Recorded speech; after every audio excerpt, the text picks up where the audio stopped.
May pagkakataon na ang TNT Tropang Giga tapusin ang serye bukas at maging back-to-back champions ng Governors Cup. Barangay Ginebra susubukan namang makapuwersa ng Game 7.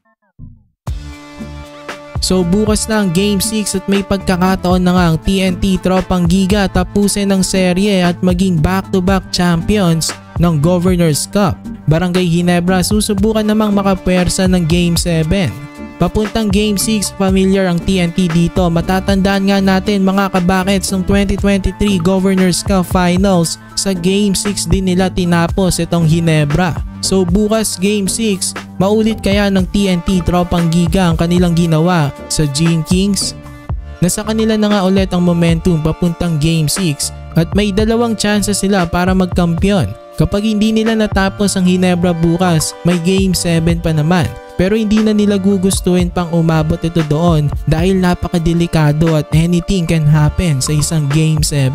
So ang Game 6 paniguradong tatratuin na ito ng TNT na parang Game 7 na rin. Pero ang kanilang kalaban na Barangay Ginebra, alam naman natin na hindi susuko ito.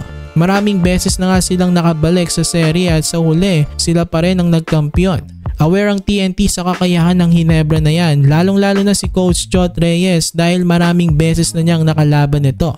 Alam niya na kayang-kaya pa rin ito mabaliktad ang serye. Nasa ganitong sitwasyon na nga ang Ginebra ng 2023 Finals. Down din sila ng 2-3 sa TNT. So paniguradong ayaw na nilang maulit sa kanila yung 2023 Finals. So para maiwasan yon, kailangan nila ng monster game mula sa kanilang import na si Justin Brownlee. At hindi lang yon, kailangan din ng mga suporta mula sa kanilang mga locals. Masusubukan ang never say die spirit ng Ginebra bukas. So ano sa tingin niyo mga kabakets, mauulit kaya ng TNT ang ginawa nila noong 2023? Tatapusin na ba ulit nila sa Game 6? O makakapuwersa pa ang Barangay Ginebra ng do or die Game 7?